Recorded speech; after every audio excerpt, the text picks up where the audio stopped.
Assalamualaikum warahmatullahi wabarakatuh. Hai teman-teman semuanya. Perkenalkan, nama saya Clarissa Julian Kale.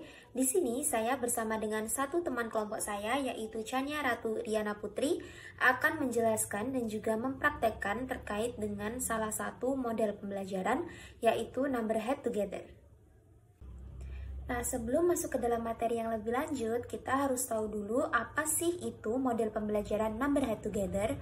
Jadi, model pembelajaran Number Head Together itu adalah suatu model pembelajaran yang dimana peserta didik dibagi ke dalam kelompok-kelompok kecil yang berjumlah 3-5 orang peserta didik, yang dimana lalu diberikan angka atau nomor dari nomor kecil hingga ke nomor yang besar, yaitu 1, 2, 3, 4, 5, dan seterusnya sesuai dengan jumlah anggotanya, yang kemudian para anggota tersebut diharapkan mampu bertanggung jawab dalam menelaah materi yang telah disajikan atau diberikan oleh guru sebagai pengajar atau pendidik.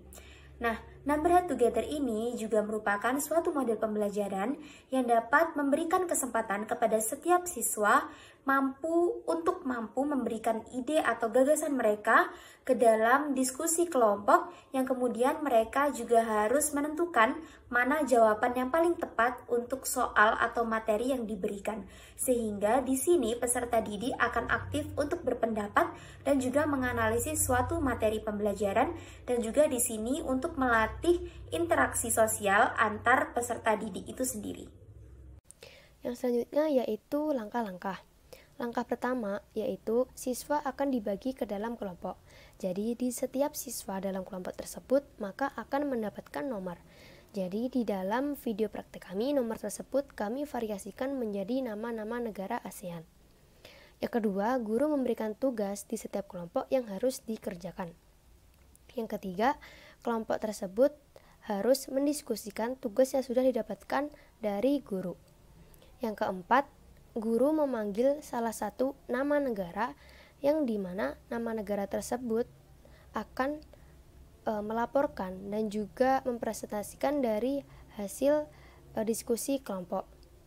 Yang berikutnya, apabila pelaporan dari tugas pertama sudah selesai, maka guru akan memberikan tugas berikutnya dan memanggil nama negara yang lain dan mempresentasikan tugas yang berikutnya. Dan yang terakhir, kesimpulan.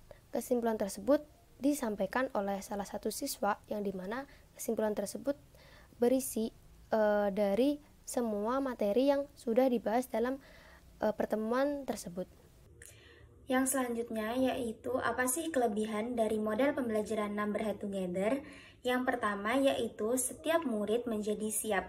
Jadi maksudnya di sini yaitu karena diskusi kelompok yang dilakukan tentu saja memiliki waktu yang terbatas. Jadi pendidik atau guru akan memberikan batas maksimal waktu untuk berdiskusi, sehingga murid menjadi lebih siap dalam menjawab soal karena mereka diberikan waktu sebelumnya untuk berdiskusi terkait dengan jawaban soal yang diberikan.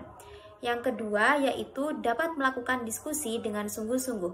Nah, ini dikarenakan waktu yang terbatas tadi mengharuskan murid untuk berpikir lebih cepat dan juga berdiskusi dengan serius untuk menemukan jawaban yang tepat terkait soal yang diberikan. Yang ketiga yaitu murid yang pandai dapat mengajari murid yang kurang pandai. Jadi karena di sini sistemnya itu diskusi kelompok, maka di sini teman itu dapat menjadi tutor sebaya bagi teman yang lainnya.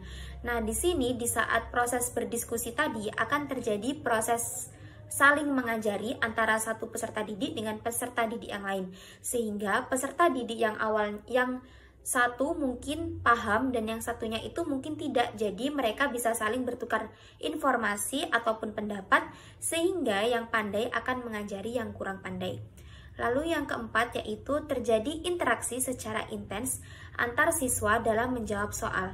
Karena bentuk dari model pembelajaran Number Head Together ini adalah diskusi kelompok, sehingga hal ini mengharuskan dan mewajibkan siswa itu untuk saling berinteraksi, mengobrol, bertukar pikiran dan pendapat dengan teman lainnya yang ada di dalam satu kelompok yang sama, sehingga akan terjadi interaksi secara intens antar siswa. Dan yang terakhir yaitu tidak adanya murid yang mendominasi dalam kelompok karena ada nomor yang membatasi. Sehingga di saat menjawab soal, nomor yang dipanggil oleh guru, nomor itulah yang memegang nomor itulah yang akan menjawab. Sehingga tidak hanya terpacu atau terfokus kepada satu anak saja yang mungkin memang lebih unggul daripada teman-temannya dalam menjawab soal. Sehingga dalam menjawab soal itu dipilih atau sesuai dengan nomor yang dipanggil oleh guru. Yang berikutnya yaitu kekurangan. Jadi kekurangan yang pertama itu apabila di dalam suatu kelas itu jumlah siswanya banyak, maka tidak efektif karena model NHT ini membutuhkan waktu yang lama. Dan kekurangan yang kedua, karena apabila jumlah di dalam satu kelas itu banyak dan waktunya yang dibutuhkan juga banyak, maka semua siswa itu tidak akan terpanggil dan tidak kebagian sama rata. Baik, setelah memberikan pemahaman secara singkat terkait dengan model pembelajaran Number Head Together, mungkin teman-teman akan lebih paham apabila melihat secara langsung prakteknya di dalam kelas. Namun, perlu diperhatikan bahwa video praktek yang kami lakukan, yaitu terkait dengan model pembelajaran Number Head Together ini, kami memberikan sedikit variasi di dalamnya, yang mana angka-angka yang seharusnya diberikan kepada peserta didik, kita mengganti angka-angka tersebut menjadi dengan nama-nama negara, yang dimana dimaksudkan untuk membuat model pembelajaran ini terlihat lebih variatif dan juga terlihat lebih menyenangkan, dan nama-nama negara ini juga cocok dengan materi yang kami bawakan. Nah, jadi langsung saja ini dia video praktek model pembelajarannya.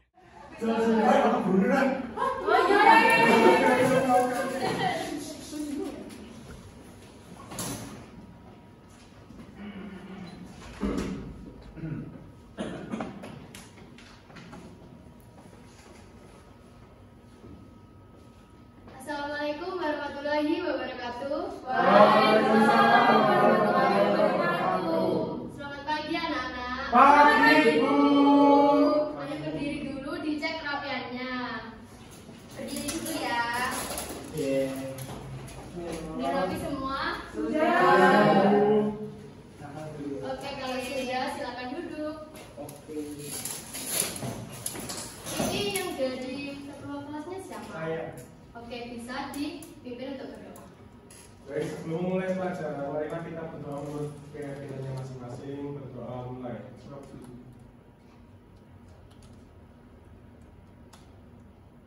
Sudah selesai.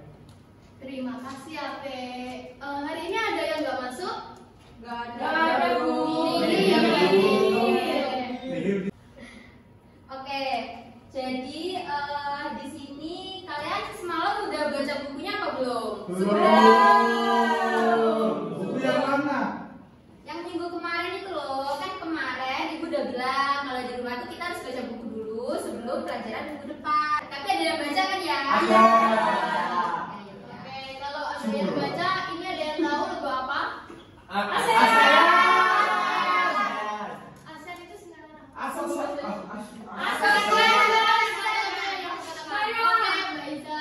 Association of Southeast Asian Nation. Oke, tepuk tangan.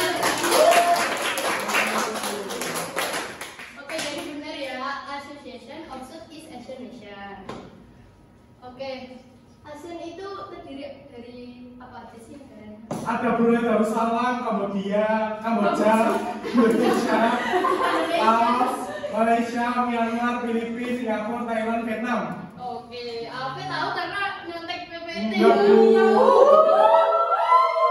Gak apa-apa, gak apa-apa. Tapi kan kamu udah berani nih untuk menyebutkan yang baca ya. Tapi tahu nggak kalian kenapa sih kok di sini itu nggak ada benderanya kayak negara Jepang? Karena ini Asia Tenggara. Iya. Nah, ya benar sekali. Jadi ASEAN ini itu terdiri dari negara-negara yang cuma ada di Asia Tenggara. Jadi walaupun kayak Jepang, Korea itu kan di Asia, tapi nggak masuk di Asia Tenggara. Jadi dia itu nggak masuk di ASEAN ini. Paham kan ya? Paham. Baik, jadi materi hari ini itu kita akan membahas mengenai interaksi antar negara-negara ASEAN. Jadi tadi kan ada anggota-anggotanya tuh, dan dimana di dalamnya itu pasti ada interaksinya, dan interaksi tersebut dinamakan kerjasama antar negara ASEAN. Jadi untuk tujuan pembelajaran hari ini, yang pertama, siswa mampu menjelaskan pengertian kerjasama, dan yang kedua, siswa mampu mengklasifikasikan bentuk-bentuk kerjasama sosial, politik, budaya, dan juga pendidikan. Nah, jadi sebelum masuk ke dalam materi ini, Ibu mau nanya nih, ada nggak dari anak-anak yang pernah pergi ke luar negeri? Saya. Banyak ya. Kalau Nadifa nih, pergi kemana sih? Singapura. Wah, ke Pernah Singapura. foto itu Bu yang air mancur itu. Wah, keren. Kalau Bayu? Kalau saya ke Malaysia Bu, soalnya kakak saya kuliah di sana. Kalau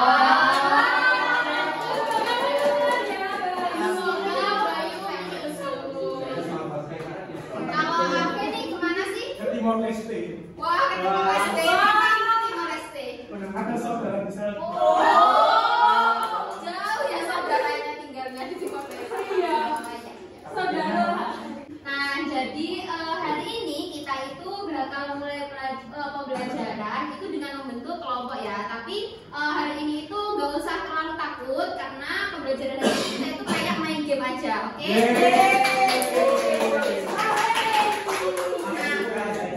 Ayo sekarang bentuk kelompok dulu. Satu kelompok itu terdiri dari 3 anak. Terserah kalian mau kelompokan sama siapa. Ayo dibentuk kelompoknya. Satu jalan aja, Miss. Oh ya. Kursinya dibuat melingkar gitu ya. Apa satu jalan ke belakang aja? Satu jalan ke belakang. Oke, sudah ya. Ini sudah. Oke, jadi sebelum itu ini mau dibagikan terkait dengan nama-nama negara. Terus nanti juga diberikan kayak kertas panduan gitu.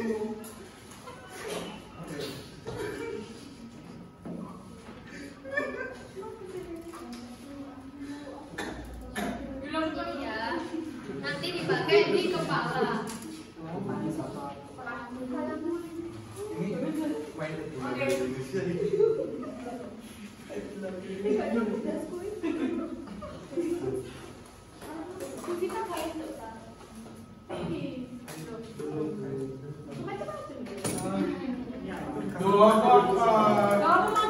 Kamu nggak mau Indonesia. Gak boleh rebutan ya, gak boleh rebutan. Bukan membuli. Ayo sudah ya, fokus lagi, fokus. Baik, selanjutnya kalian itu akan mendiskusikan mengenai apa sih kerjasama. Jadi nanti kami memberikan waktu 10 menit untuk mendiskusikan arti kerjasama tersebut. Ayo silakan bisa berdiskusi terkait dengan apa sih arti dari kerjasama itu. Kalian bisa cari di internet ataupun Boleh buka HP tapi harus buka materi ya, nggak boleh buka. Baik, udah ya untuk diskusinya.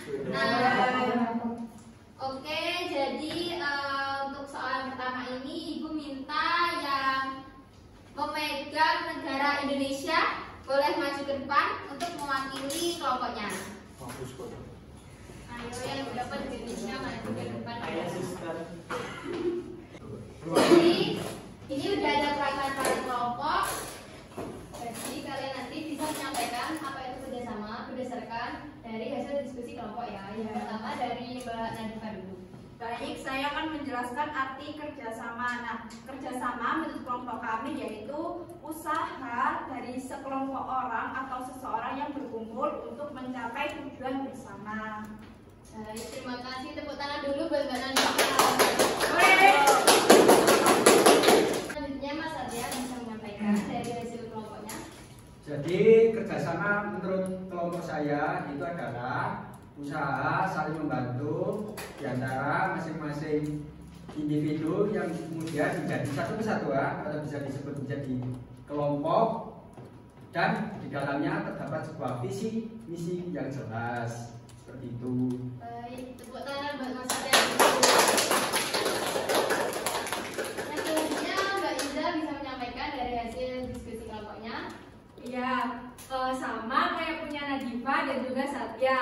Kerjasama itu suatu usaha atau kegiatan dari sekumpulan orang untuk mencapai tujuan tertentu. Oke, tepuk tangan dulu untuk Budaya. Terima kasih banyak ya yang sudah membantu Indonesia sudah menyampaikan pengertian dari kerjasama. Bisa silakan. Baik, fokus dulu ya, kembali lagi fokus lagi.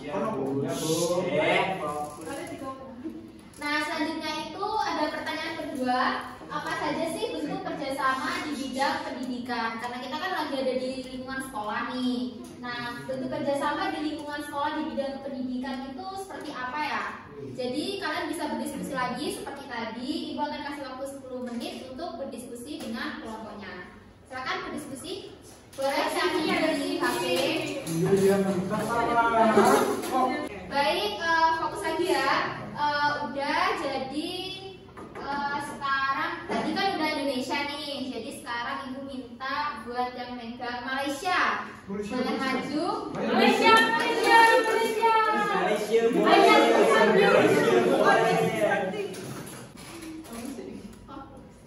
Nah, oke, ini kan yang megang negara Malaysia udah maju semua ya. Dari Syeda dulu mungkin bisa. Salah satunya itu pertukaran pelajar itu termasuk bentuk kerjasama di bidang pendidikan. Oke, udah? Ya. Oke, gimana dulu? Selanjutnya, Win. Oke, bentuk kerjasama di bidang pendidikan ini salah satunya adalah pelatihan guru. Nah, ini didirikan oleh negara Indonesia dan Vietnam untuk berbagi soal materi dan pelatihan mengenai sekolah. Lanjut. Selanjutnya, Oman. Kerjasama di bidang pendidikan salah satunya itu program magang.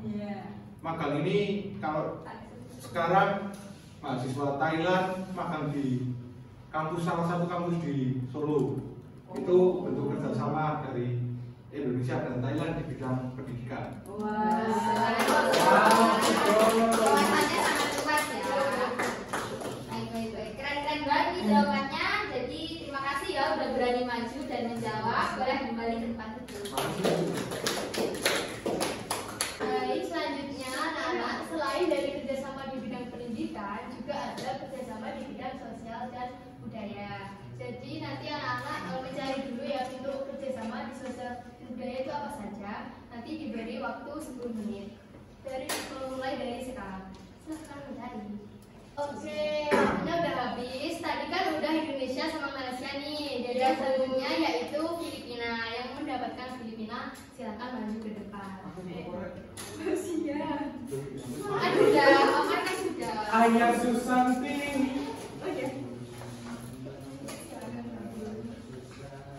Aku mau pertama. Sudah berhasil mencarinya ya, udah dapat. Sudah. Baik, kalau gitu Bayu terlebih dahulu menyampaikan bentuk-bentuk kerjasama di bidang sosial dan budaya. Silakan. Kerja sama sosial dan budaya di negara ASEAN itu contohnya seperti SEA Games. Aku sih. Mencari yang lain. Misalnya SEA Games ataupun pertukaran seni dan budaya. Anak-anak tahu nggak tadi apa bentuknya? Enggak, Bu. Oh, makanya dengerin.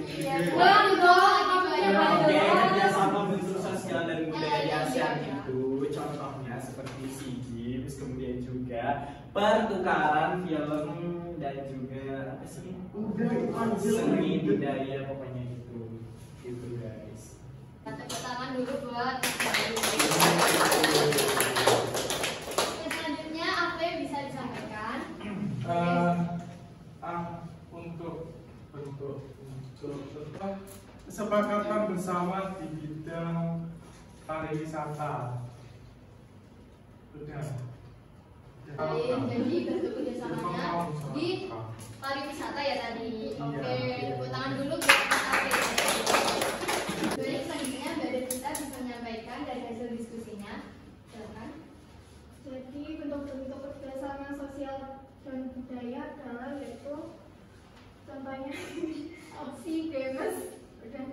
Ya. Oh, berarti hampir sama ya sama Mas Bayu sih. Tiru.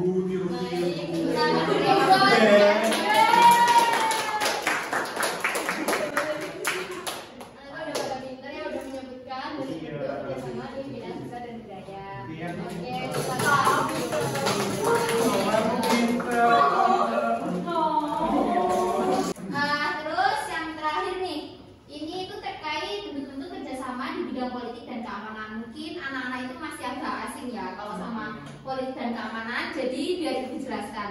Jadi kerjasama di bidang politik dan keamanan ini contohnya itu seperti kayak adanya duta besar di negara-negara di dunia. Jadi contohnya nih kayak di Malaysia itu ada kedutaannya Indonesia. Begitu pun sebaliknya kayak di Indonesia itu ada kedutaannya Malaysia.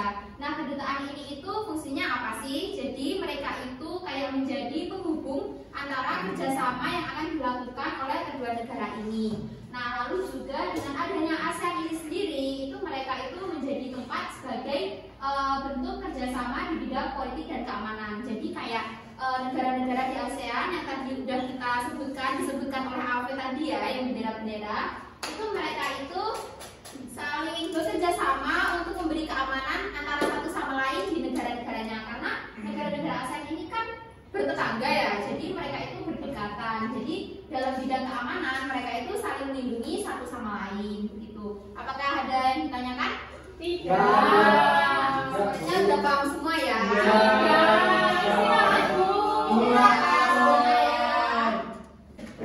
Baik, sebelum memasuki waktu istirahat, mungkin ada anak-anak yang bisa menyampaikan kesimpulan dari materi hari ini. Saya. Oke, Mbak Iza silahkan disampaikan. Bentuk interaksi dari negara-negara ASEAN itu salah satunya kerjasama. Nah, kerjasama itu ada di bidang politik dan keamanan, ada di bidang ekonomi, sosial dan budaya, dan juga ada di bidang pendidikan. Terima kasih kepada Mbak Iza udah berani untuk menyampaikan kesimpulannya. Tepuk tangan dulu buat Mbak Iza. Baik, jadi benar sekali ya kesimpulannya tadi, yang dimana dalam interaksi tersebut bentuknya itu adalah kerjasama, yang dimana dalam kerjasama itu ada bentuk-bentuknya yang sudah dikatakan oleh teman-teman tadi. Nah, jadi kayaknya ini udah pada lapar semua ya. Iya, Bu. kantin. Jadi sebelum itu, ayo dibersihin dulu bangkunya, dikembalikan lagi seperti tadi. Baik, udah ya, udah rapi semua. Mungkin sekian saja materi pada pertemuan di pagi hari ini. Habis ini silakan untuk istirahat, makan di kantin, jangan makan di kelas ya, nanti kelasnya kotor. Sekian, saya tutup dan sampai jumpa di pertemuan selanjutnya. Wassalamualaikum warahmatullahi wabarakatuh.